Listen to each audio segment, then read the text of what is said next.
morning, everyone. Yes, I have a sore throat this morning. So I'm going to need you guys to really help me carry the class today. But, Dean, given my voice, could I ask you to do the opening prayer for us today?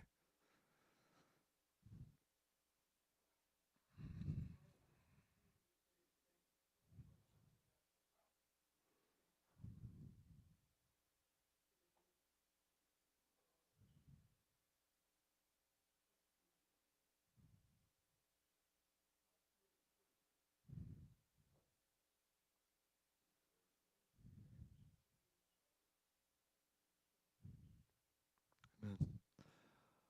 Yeah, as some of you, if not all of you know, Addie came down with croup last week. Um, and I think I might have gotten a touch of it, but thankfully this sore throat is as bad as it's gotten for me. Um, so if I have to be a little more soft-spoken today. So I'll hold this mic as close to my mouth as I can so you guys can hear me. Um, let's open up to Hosea chapter 2 as we continue through this book.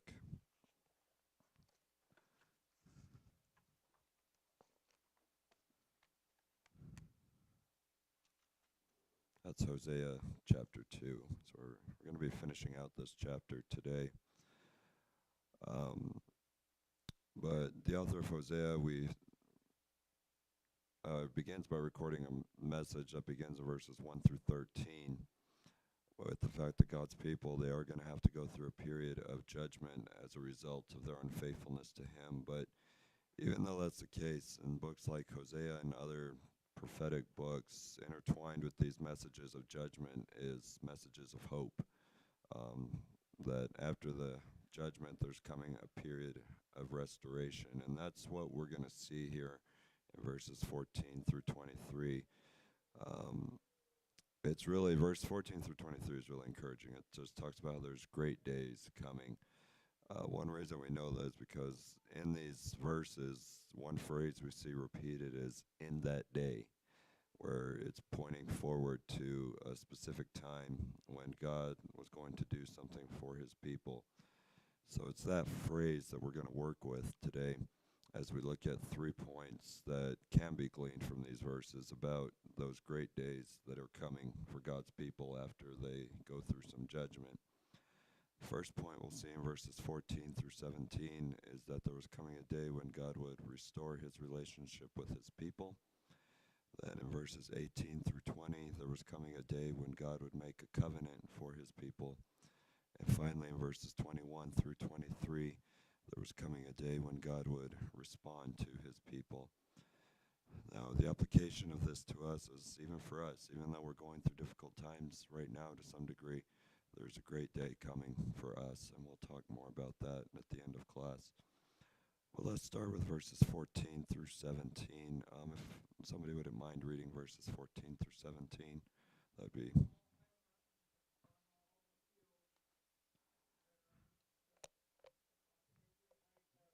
Are you in Hosea 2? Hosea. Yeah, sorry. Like I said, I'm probably not coming forth clearly. So, yeah, Hosea 2, verses 14 through 17. If somebody... Thank you, Elaine.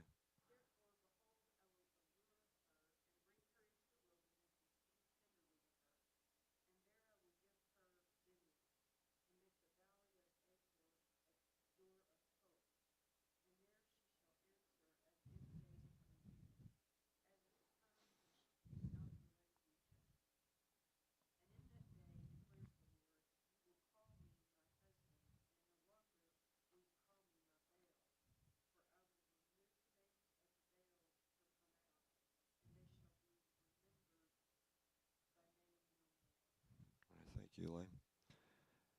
So, again, we're kind of working with that phrase "in that day," and that's how we're breaking down this section.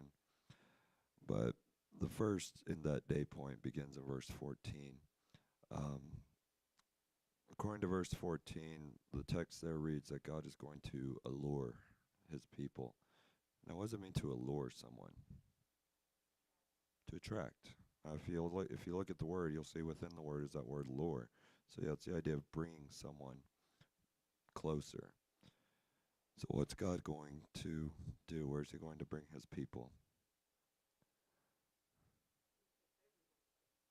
To a favorable place. Text there calls it the wilderness, but yes, this is favorable. And what is God going to do when He brings them there?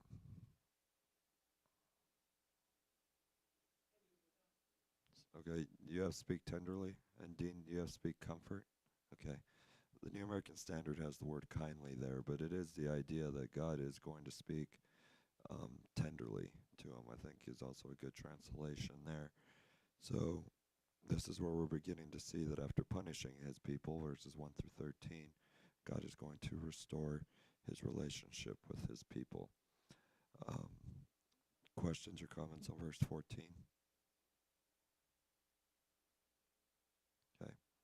So going into verse 15, we begin to see what after God brings His people into that wilderness, the wilderness being kind of a desert location, God is now going to give to His people. What's He going to give them?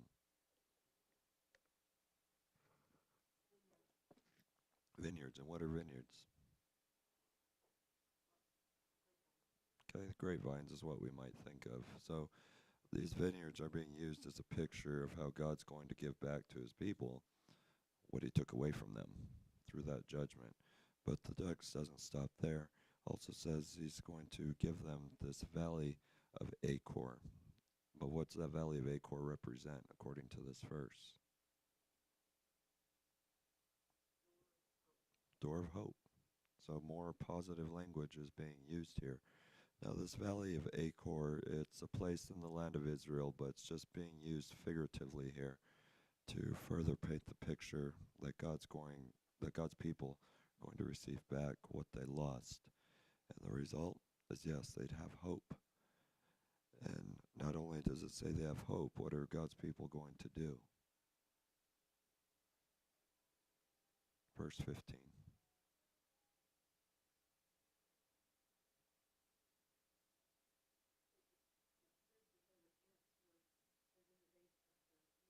Okay. Yeah, that's exactly what it's going back to. Now, the New American Standard, for some reason, has the word sing there as opposed to answer. But yes, it's more literally translated as give answer.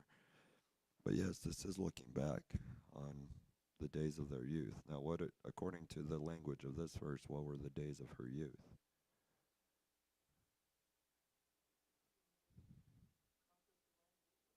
Okay, it's when they conquered. Exactly. But even more specifically than that, it's when they came out of Egypt. So at that point, they were a very young nation, according to the language of this verse, and they were very happy to have come out of Egypt. Now that they had some problems along the way, we know that, but the point of emphasis here is that they were happy to be out from that situation they were in Egypt. So applying that here in verse 15, God's going to restore that happiness to them, we might say, and they're going to be happy.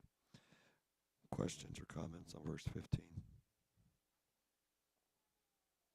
Okay. So going on into verse 16, here's where we run in for the first time in this section that phrase, in that day. Now, I'm just going to read the New American Standard because I know it might read differently in yours, but it says, it will come about in that day, declares the Lord, that you will call me Ishi, and you will no longer call me Baali. Um, Now, I noticed the line in your translation says, my husband, correct? And what does the next line say in yours again? My Baal. Okay. The New American Standard has the Hebrew terms here, Ishi and Baali, but those terms do mean my husband and my Baal, respectively. So here's where we're beginning not beginning to see, but continuing to see the restoration of relationship. Now we remember back in the context that it's using that marriage language. Sandy, you have your hand up. Go ahead.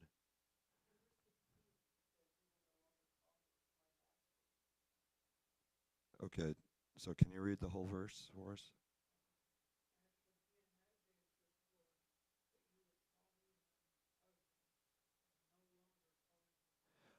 Okay, I see what you're saying. Yes, that's another way to translate the phrase my Baal. It's also my master. But the picture being drawn here is just that they're no longer going to see Baal as their master, but are going to be recognizing God as their husband, just using that marriage language. So I'm glad you pointed that out, Sandy, because that is another way to translate that phrase Baali that the New American Standard has. So by making this point, the author is continuing to employ the imagery that is being used in the context of the chapter, is what we should see here. Any other questions or comments on verse 16? Okay. So having recorded these things in verse 17, or from verse 16, what else is God going to do in verse 17?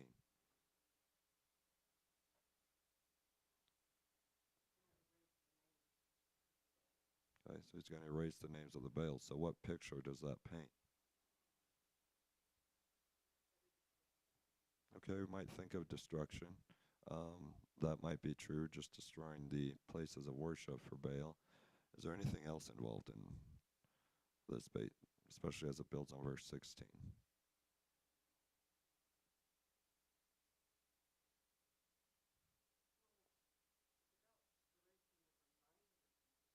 Okay, right,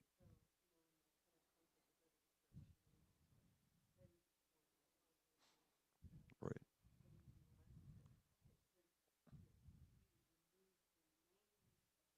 right. It's in the plural.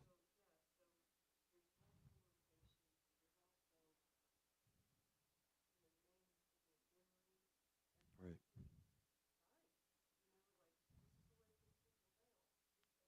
right.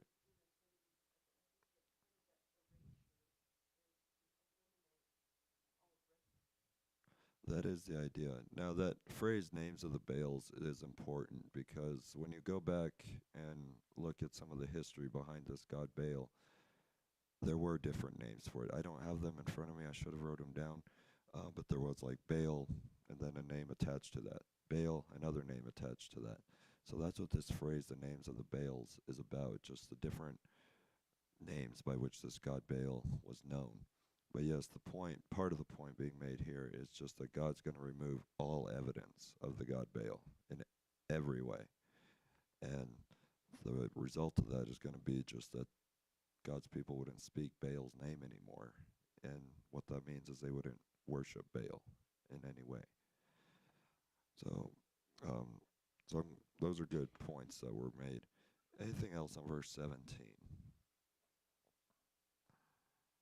Okay, so again, we're working with this phrase in that day. So putting verses 14 through 17 together, the point we should see from these verses about the days that are coming is that there was coming a day when God would restore his relationship with his people. That seems to be the point of emphasis in these verses. God is going to once again be kind to his people. He's going to give back what he took from them. And finally, any evidence of Baal would be removed from his people. So that brings us to verses 18 through 20, the second point we're going to look at. If somebody wouldn't mind reading those verses for us.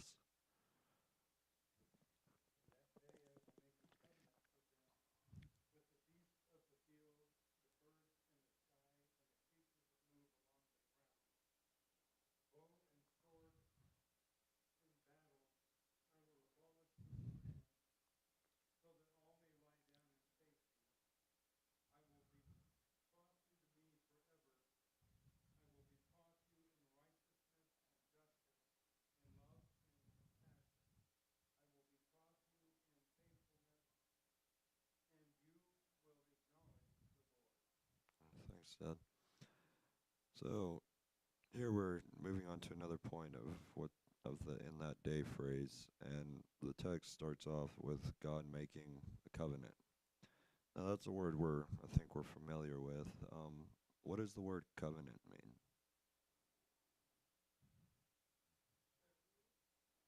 Set of rules, but more specifically an agreement. Okay. Yes, promises and agreement. Another word that we can tie in there is the word contract. Um, but yes, that's the picture here. Now, according to this verse, who's God going to make the covenant with?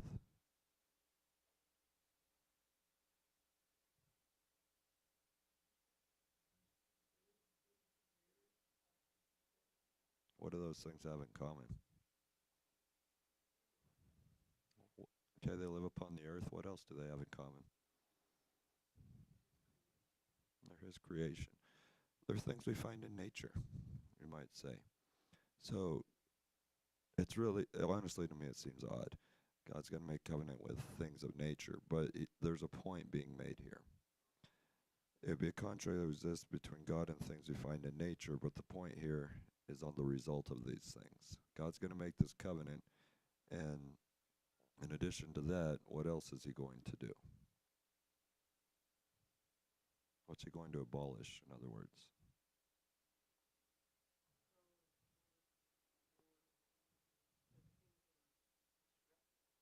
Okay, you might say the things that are destructive to them. And the end result is that going to make them lie down in safety. So these are the pieces to this verse that we have. So with the things in nature, another way to look at them is that these are wild animals. And then the bow, the sword, those are things in battle that bring conflict. So the point that seems to be being made here is that God is going to bring peace to His people. Going through that judgment of verses 1 through 13, they're not in a peaceful situation. But moving on to verses 14 through the rest of this section that we're looking at, God's going to bring peace. So the emphasis here is not necessarily on, or it's not only on the covenant that God's going to make, but it's also the results of that covenant. It's going to be peace and safety. Now, what do we think of when we think of safety? What's another word for that, we might say? Okay, peaceful. Another word for safety might also be security. A lot of times, Desiree and I, when we're talking about our kids, one thing kids need especially is for them to feel safe. Uh, Desiree and I have made the observation of Eddie is a lot of the time she won't go to bed until she feels safe before we actually put her in bed. So that's what God is bringing to His people is that sense of security. And He's going to do that through this covenant and through this abolishing of the things that bring conflict into their lives. Does that make sense? Okay. Questions or comments on verse 18?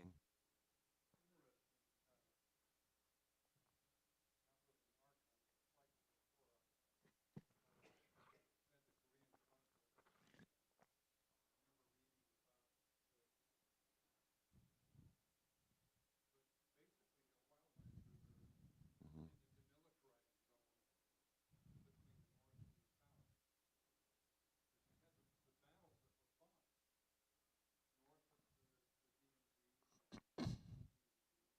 Mm-hmm.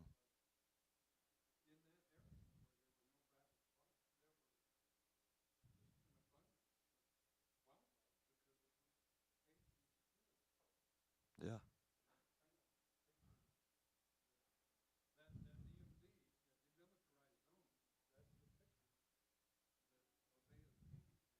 Yeah. Yeah, I hadn't thought of that, but that's a good illustration for it. It's just that's the point being made here. The DM, I didn't know that about the abundance of wildlife that existed in that DMZ. So that is a good illustration of what Hosea is saying here. Anything else on verse 18?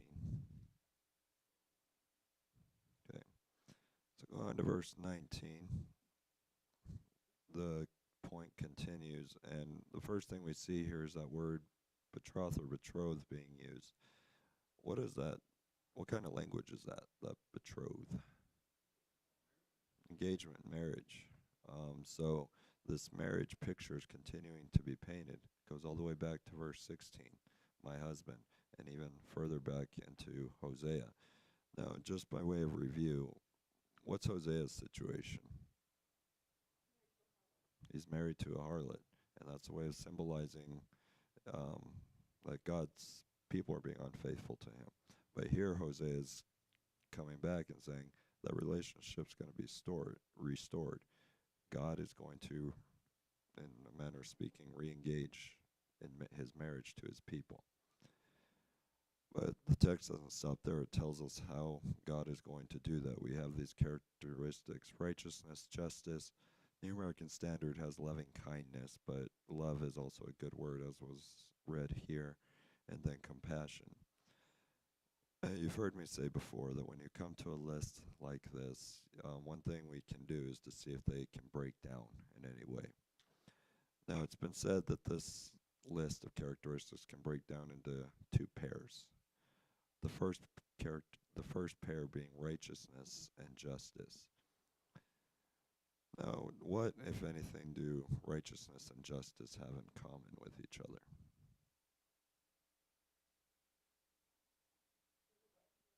They're the right thing. Okay, do you have right thing there? Okay. But yes, righteousness, it's the idea of things that are right. And what about justice? What is justice?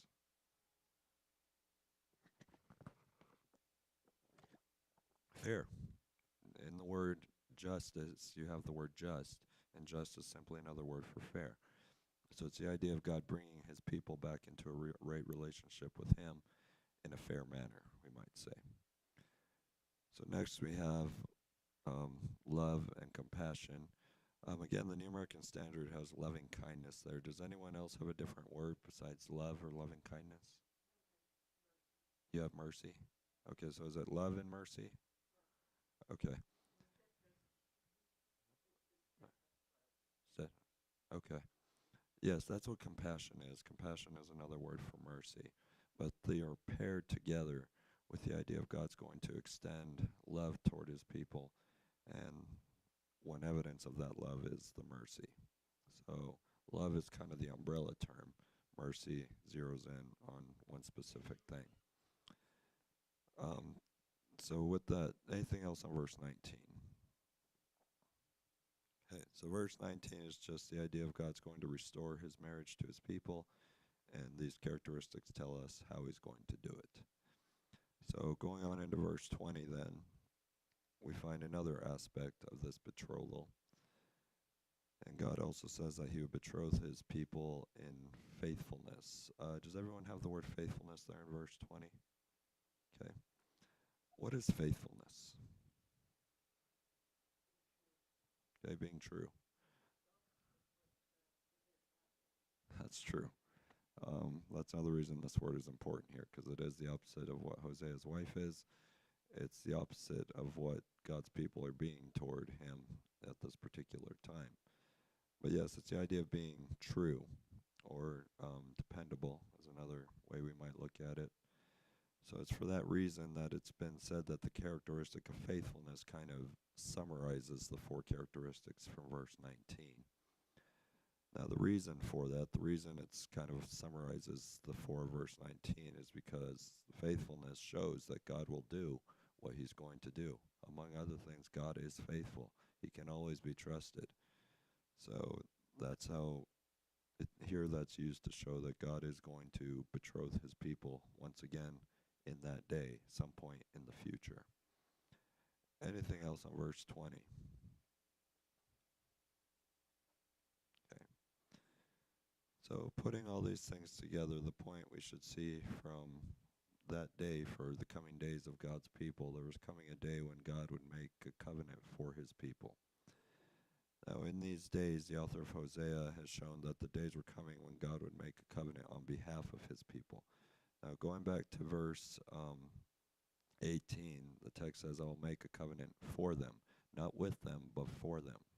So it's on behalf of his people. But what we should also understand from that is that this covenant is one that would be unlike his first covenant.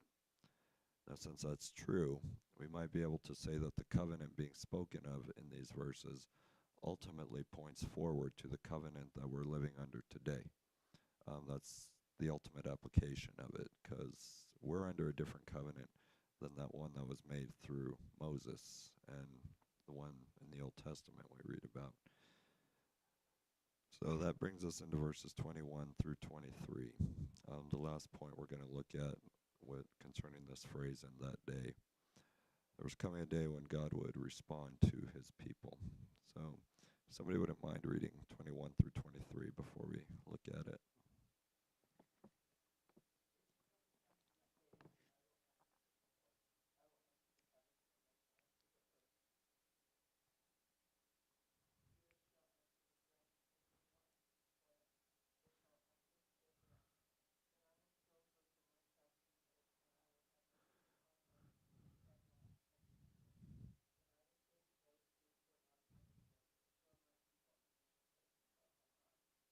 Thank you, Sandy.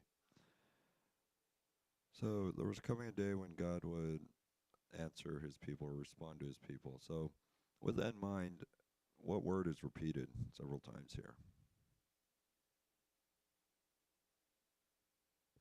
In 21 through 23. And answer. That word is repeated several times just in two verses. Again, the New American Standard has the word respond twice in verse 21, and then twice in verse 22. You guys have the word answer, and that's okay. But what does it mean to give an answer? Okay, you will respond. Um, so what else is involved with the word respond?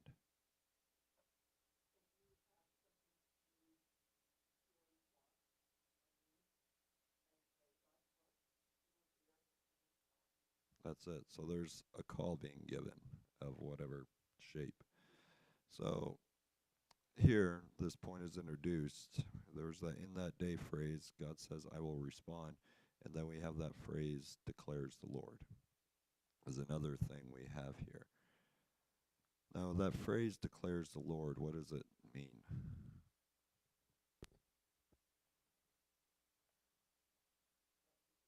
That's his word. God says it. If God says it, it's going to happen. So here, God is saying, here's what's going to happen. First, it will come about in that day, I will respond, declares the Lord. And then he tells us what that response is going to be, or what he's going to respond to. He says, I will respond to the heavens, is the first phrase we have here. Now, can anyone remind me what the heavens are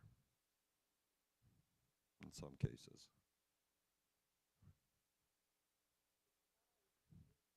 The sky, yeah, everything that's up. So in this case, we can assume it is the sky.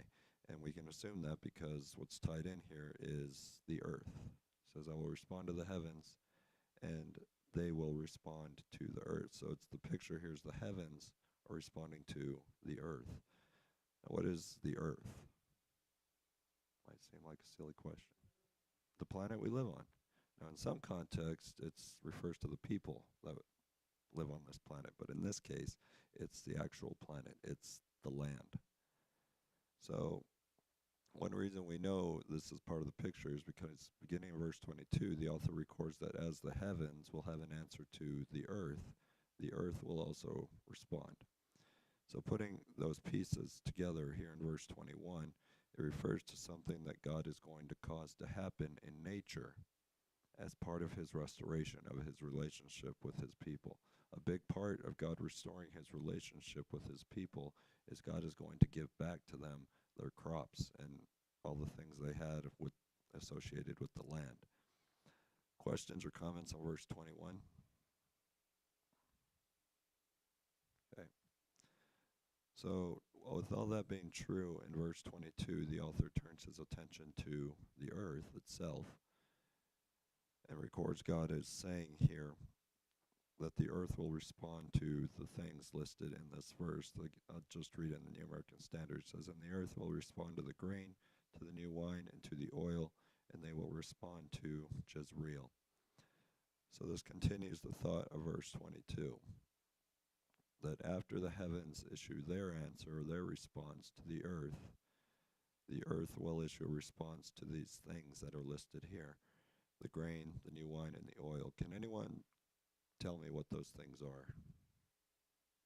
Grain. Exactly. It's their crops. And they do come from the earth. These are things that were typically harvested at the time these things were written. It's things people needed to survive. So it's these things then that the author says will respond to Jezreel. Now, can anyone tell me why Jezreel is significant in the book of Hosea? From chapter 1, namely.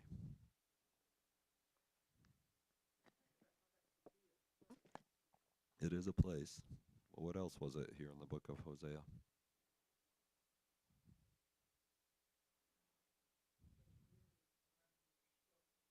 Okay, that's what it means. Well, that's also true, but where else? That's it. It was the name of one of Hosea's children. But it's a name that it was a place in Israel, but it's part of that symbolism of God's people. Now, in this case, it functions as a symbol of just the whole land of Israel. It's a very significant place in the land of Israel. So here it says these things will respond to Jezreel. And all the response these verses are discussing is a response that is ultimately given to God's people as part of renewing his relationship with him. So all these things God is going to do with the land is ultimately a response to God's people that are at some point going to call out to him during this period of judgment from verses 1 through 13. Questions or comments on 22?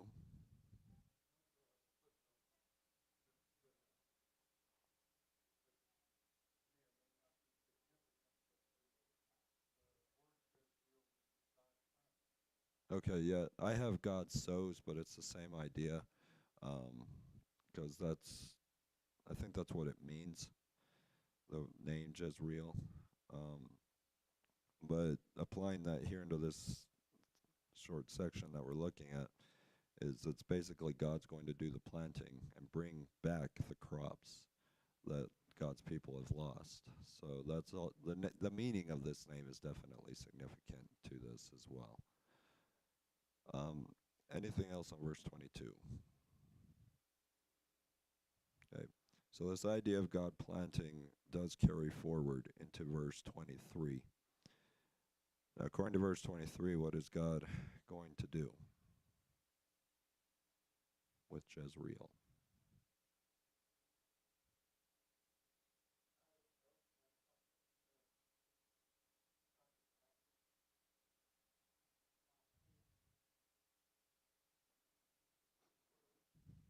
Okay, might be a word. The New American Standard says, I will sow her for myself in the land. Do you have the word her there? Okay. So the picture that's beginning to be painted here is that God's going to plant his people in the land. Now, we know from history they go off into captivity because of the things they did. That's part of their judgment, but God brings them back. But it's all the credit all goes to God. So it's he, in a very literal sense almost, that God plants his people in the land. But the thought doesn't stop there. What else is going to happen?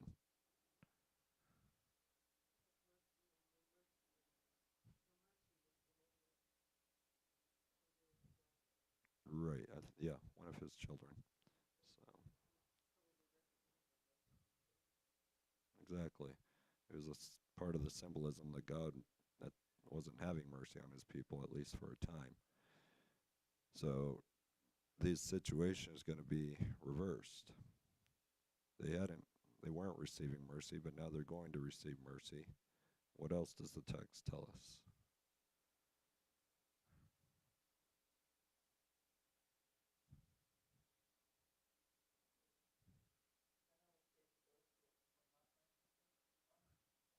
Okay. So that's what the text says. It's continuing to paint that restoration of relationship. The way they're acting, they're not God's people. But there was coming a time when that relationship would be restored, and God would say to them, "You are my people." And they would acknowledge that relationship by saying, "You are my God." So, but all this builds on that first line, "I will sow her for myself in the land." When God plants them back in the land, that's an extension of his mercy and an extension of them becoming his people once again. And which they acknowledge with that phrase, "You are my God." Questions or comments on verse 23? So the point we should see about the coming days of God's people is that there was coming a day when God would respond to or answer his people. And that's what the author has shown in these verses, that God would give a response to his people. And since that's true, what is also implied in these verses is that there was coming a day when God's people would call out to him. And we saw that a lot in Judges, just using that as an illustration, is there was that cycle. God's people would become unfaithful, they'd go into judgment, they'd call out to God, God would bring the judge, rinse and repeat, so to speak. So a similar situation is going on here. After they go through a period of judgment, they would call out to him. God would respond to them in the way that is being described here by giving them back what they lost. So putting verses 14 through 23 together, the point we should be left with is that there was coming a day when God's people would be brought back into a right relationship with him. He would restore his relationship with his people. He would make a covenant for his people. And finally, there was coming a day when God would respond to his people. Now, the application to us is that there's also coming a great day for us. Today, what we have to look forward to after we go through these difficulties that we endure in this life, there's a great day coming when God will bring us to our heavenly home. But before we reach that point, we do have to go through some difficulties for whatever reasons. But if we remain faithful to God, we can know that a great day is coming when we will be eternally in the presence of God. Those are just a few applications for us. Any other questions or comments? Okay. Don, will you close us with a prayer?